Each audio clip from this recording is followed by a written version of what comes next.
The Solitaire series, Episode 17, The First Joker, by Troy Lambert. Narrated by Troy Lambert. Copyright 2020, audio copyright 2025. There has to be one Joker in every deck, am I right? Ha ha ha ha ha! Charles Pickard Jr. cackled, and even to his own ears the sound was far from normal. Several other people beside the paved path near the beach looked over at him, but he ignored their stares, as he often did. The saltwater breeze teased the hair from his forehead, pushing it to one side as much as was possible with his thick curls. He felt the breeze on his freshly shaved legs, cooling the burn from his morning routine. "What do you want?" "To be rich," he said.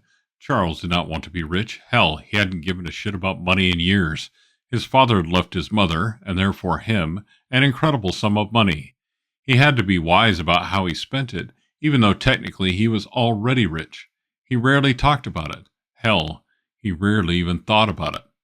Much of the money was in an offshore account, a trust set up with funds his father, the original Charles Pickard, known as Chuck to his friends, or Lieutenant Pickard to the men who served with him in Vietnam, had acquired before and during the war.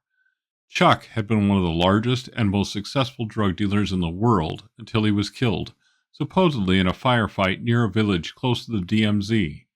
Oddly, 2 large military trucks filled with raw poppy seeds had been found nearby. At least that's what the classified report he'd read told him. Charles Jr., known as Pick to his friends, who were loosely defined as anyone who knew him for more than 5 minutes, got a copy from a friend of his father's. "To be rich," he repeated more quietly. "What is it that you want?" "Your father had something of extreme value to us." "My father had many things of extreme value." "I said to us," the man said. To Pick, this person looked like a brick of orange cheese topped by a head of blonde hair that was clearly an accessory he had purchased, not something naturally grown. "Who is us?" Pick asked. He tried to hide his grin, but he couldn't. Instead of keeping it under control, he felt his mouth getting whiter, his lips pulling back, revealing his large white teeth, he was sure. "Who we are is none of your business." "But who are you?" Pick brought his arm up, swirled his elbow in what he hoped was both a graceful and creepy motion, and pointed a thin finger at Cheese Boy. "They call me Tilly." Pick cackled again. All he could think of was Tillamook, a brand of cheese birthed in the Northwest, even though he knew that could not possibly be this man's name. That name belonged to a town in Oregon. Pretty cool place where Pick owned property, or at least he was pretty sure he still owned it. He hadn't actually visited it in years. "So, Tilly, what is it my father had that you want so badly?" "A playing card, that is all." "A playing card?" Pick played dumb, but he knew exactly what this man was talking about. It was the strictest part of his father's will. The 5 of spades rested in his safe deposit box, with the still sealed letter his father had left with it. Pick had wanted to open it several times, but hadn't. "Only open the envelope if someone comes looking for the card," the will instructed. It seemed like today was his lucky day. "That's what I have been told." "Why would my father leave me a playing card?" "Because it's valuable." "Well, I suppose you're out of luck then." Tilly moved faster than Pick would have expected, but that didn't mean he wasn't ready. Cheddarhead grabbed his collar, and Pick let himself be picked up, dangled even. The man was strong, and normally that might have turned Pick on, since he liked to dance both sides of the fence, as his mother, God rest her soul, would have said. Instead, he giggled. "Listen, you wet noodle fuck. I don't have time for this. I'm prepared to make you an offer for something we know you have. Or we can just take it." "Oh, really?" He kicked his dangling feet back and forth, feeling his bright print shirt bunch under his arms, digging into his armpits. His shirt had slipped over his taut belly, and he could feel the breeze tickle the small hairs there. Tilly held him tight, and he let his legs sway back and forth. "Yeah." Pick chose his moment carefully. He swung his legs one more time, causing his body to sway more, and then pulled his right one back and kicked Tilly in the groin. The larger man clearly hadn't been expecting resistance, but Pick was ready. Tilly released him and doubled over, grabbing for his crotch. Pick landed nimbly on his feet. He laced his hands together, grabbed the back of Tilly's head, and brought his knee up squarely into the man's nose. He heard it break, felt the bones leave scratches in the skin on his knee, and released the back of Tilly's neck. The large man shot upright. One hand still grabbed his family jewels, the other flew to his nose, where blood spurted between his fingers. "You fuck!" Pick took a boxer stance and bounced from foot to foot. "You're a big man," he said. "This could be fun."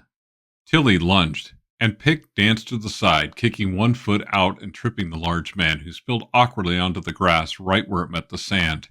He staggered to his feet, his hands up and ready, the blood from his broken nose cascading over his chin. A small crowd had gathered, and Pick saw someone recording the fight with their cell phone. He raised his hand, twirled it, and shouted, "Whoop, whoop, whoop! Bring it on, Mr. Man!" Someone in the crowd shouted, "Get him!" Adrenaline rushed into Pick's mind, his body, and he turned into a weapon.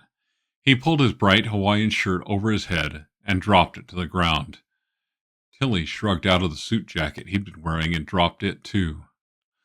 "Come on," he roared, and approached Pick, more cautiously this time. Tilly was bigger. Pick was better. And his flamboyant, and some would say abrasive personality, meant this was not the first time he'd been attacked. Tilly swung high, a powerful roundhouse punch. Pick ducked under it and delivered two quick but powerful jabs to the man's exposed ribs, but then danced away again. The key was to stay out of Tilly's reach. If the man grabbed him or got a hold of him, his large size and strength would give him a huge advantage. The man lunged again, this time with a jab that missed and an uppercut that missed by the narrowest margin, a fist racing by Puck's hairless chin so closely he felt the breeze. He leaned back, then spun and dropped into a crouch, extending his right leg and kicking Tilly's left one. The large man crashed to the ground again. Leg sleep 1, goon 0. But instead of dancing away, Pick moved forward instead, delivering a kick to his downed opponent's gut, then jumping up and landing on one foot on his ribs. Tilly rolled, which threw Pick off balance, and he fell forward. But he felt it happening, tucked his shoulder, and rolled. When he turned, he found Tilly already standing, and the man rushed him. Pick sidestepped, grabbing his arm and pulling him forward, intending to throw him to the grass. But his opponent grabbed his arm too and pulled him to the ground. Tilly tried to spin and get on top of Pick, but he was too slow. Pick rolled and kept rolling onto the sand, grabbing 2 handfuls of it before he stood. His opponent was right behind him, and Pick heard him roar as he turned. Instead of punching out with a fist, Pick spun, causing Tilly to miss, and then slapped his palm full of sand into the hole where his nose had been. It hurt. The shattered bone cut into his palm, but the action filled the wound with sand, and Tilly grabbed for it again, which drove the sand deeper into the wound. "God damn it!" The muffled response revealed both rage and pain, but Pick took his chance. This wasn't a fight he was going to win, not one-on-one, so he did the smart thing and ran. As he ran, he laughed and laughed, only looking back to see the crowd dispersing and an injured cheese block staggering onto the trail. He turned his head forward and ran faster. His Vanagon was parked back there, but his beach condo, one of several he owned, was only 2 miles away. Since he ran 5 miles a day anyway, this was really nothing, even though he was wearing skate shoes instead of his runners. A full 16 minutes later, he let himself into the condo and grabbed his second set of keys. He'd have to take the convertible and retrieve the van later. But his bank wasn't far, and this was his chance. "Thanks, Dad," he said to the sky. He managed to only walk quickly to his Mazda Miata, even though everything in him wanted to run, run, run. The card. The secret. Today he would learn what he'd been waiting most of his 35 years to learn. Why did the fucking card matter so much? He found parking quickly, clicked the alarm, and rushed into the bank. "Mr. Pickard," the manager said when he saw him, "are you okay?" Pick looked down at himself. His knee was bleeding, but slowly. It was nearly scabbed over already. His right hand was also cut, and he saw blood on his knuckles from where the fight had split them open. "Ha!" he said loudly. Ever the showman, he dramatized everything. "I am fabulous. How are you?" The manager looked him up and down again. I'm good," he said. "May I use your restroom for a moment?" Pick asked. Then I need to get in my safe deposit box and withdraw a small bit of cash. Right this way, the manager said. He showed Pick to a restroom where he washed his hands and, using a wad of paper towels, his knee too. He threw those in the trash can, almost pitying the poor crew who would have to empty that trash. He used another wad of towels to wipe up the blood around the sink and dry his now aching hands. When he came out, the bank manager looked relieved. "You look much refreshed," he said. "I feel better, too," Pick said loudly, then turned to address the room. "Do not go in there," he said, gesturing at the bathroom door. 2 employees and at least 1 customer chuckled, while the rest looked down or shifted uncomfortably. The manager turned red. "Right this way, Mr. Pickard," he said. He let Pick into the vault area, where they used their keys to slide out the long, oblong steel box. Pick opened the lid after the manager offered any help if he should need it, and then left. He carefully removed the card and the envelope. The card had a small bend in one corner, but other than that, looked pristine. Pick looked at both sides, put it down, and opened the envelope. There were only 4 lines there. "If you're reading this, Solitaire has found you," the first line read. "You may not think so, but you need help. You need to contact Jack Bardlow and show him this." The third line said simply, "NYT 8369.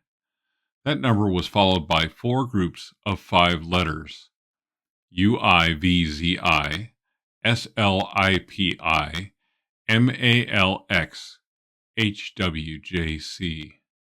Pick put the items in his pocket, heart pounding, replaced the safe deposit box and locked it, and left the bank. As soon as he was in the car, he made a call. "Yeah, Terry," he said. "I need to find a guy named Jack Bardlow." He felt it. This was the start of something big. For an often bored rich kid, this held the promise of something he craved every day: an adventure. He started the car, put it in gear, and headed back to the condo. He didn't see the black sedan that pulled out behind him and remained just a few cars behind. The end. Thanks for listening to the Solitaire series, episode 17, The First Joker. Stay tuned for the next episode, The 3 of Spades.